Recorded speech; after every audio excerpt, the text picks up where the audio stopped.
Bonjour à toutes, bonjour à tous.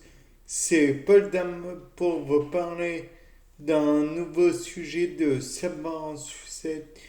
Donc aujourd'hui, je n'ai pas de valeur très précise à donner, mais je peux vous donner des hypothèses que l'on pourra creuser éventuellement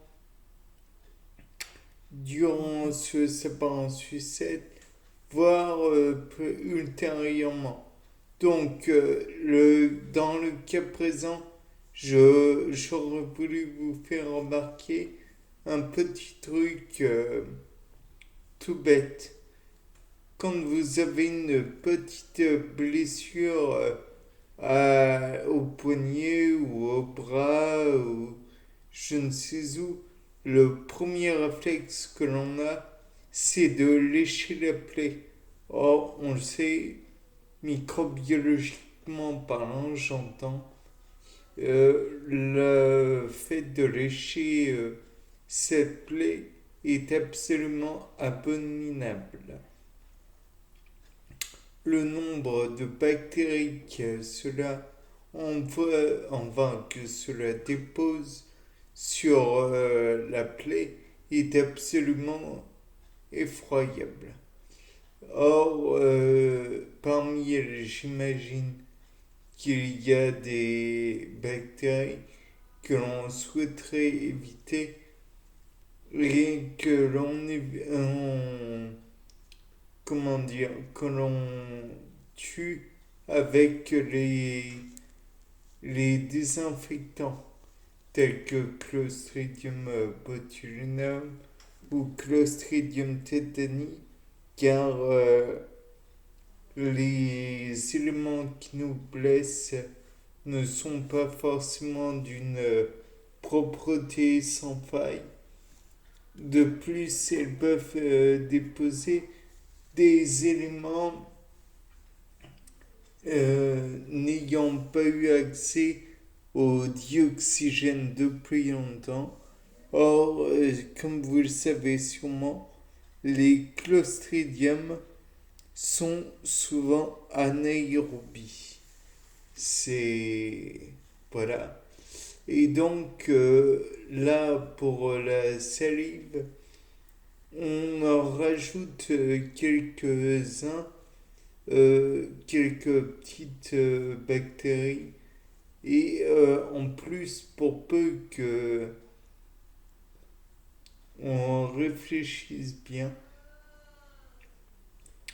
peut-être y a-t-il des protéases qui sont présentes dans la salive. La protéase étant une enzyme permettant la digestion des protéines et donc faisant l'hydrolyse de celles-ci. Or, vous le savez probablement, les cellules du corps contiennent elles-mêmes des protéines et donc risquent d'être digérées entre guillemets sur votre peau. Donc là, on va se dire, c'est un peu dangereux déjà de se faire une plaie, mais en plus, si on rajoute des, des agents nuisibles, ça ne va pas aller. C'est une certitude en effet, mais là n'est pas le plus grand, le seul problème plutôt.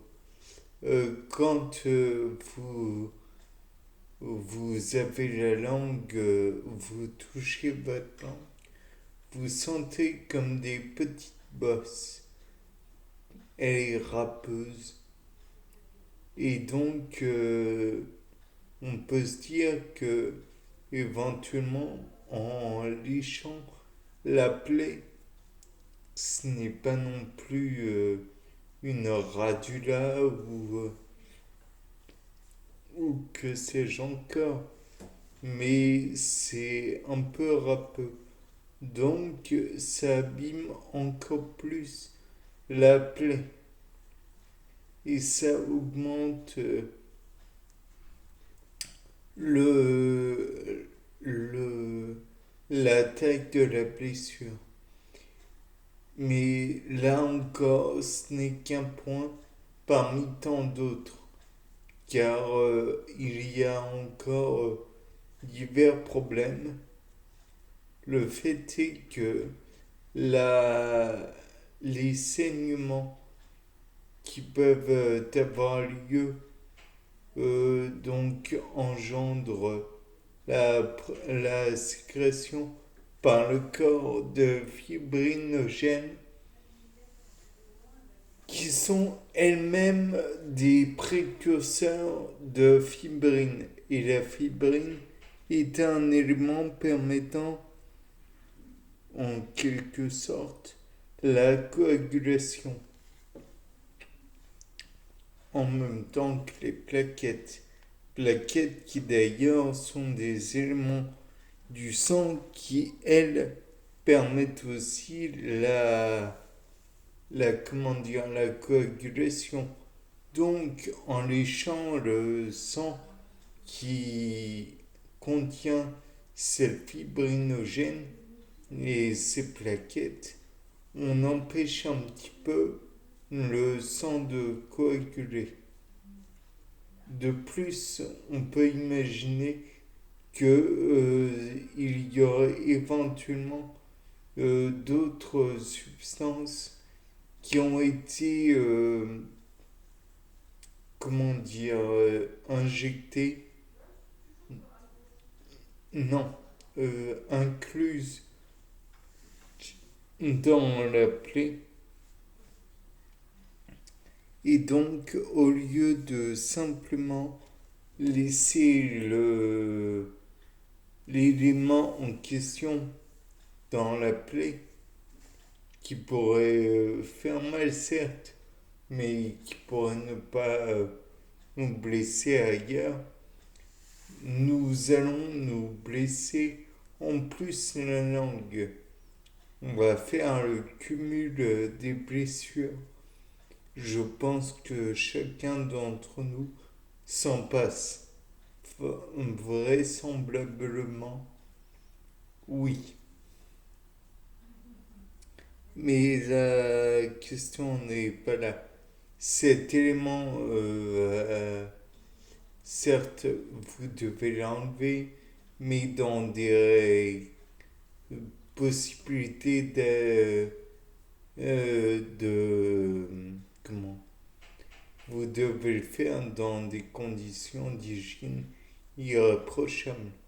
Du genre, vous n'allez pas retirer n'importe quel élément qui pourrait faire une blessure profonde qui plus est, sans savoir ce que c'est. Si ça se trouve, c'est encore un élément qui risque de vous blesser encore plus en le retirant, car il se serait fiché dans d'autres parties de votre bras ou votre membre blessé. Et donc, vous allez arracher en même temps l'élément en question et blesser encore plus. Et là, encore une fois, vous risquez de mettre des éléments, des bactéries encore plus nocives, toujours plus nocives dans votre sang.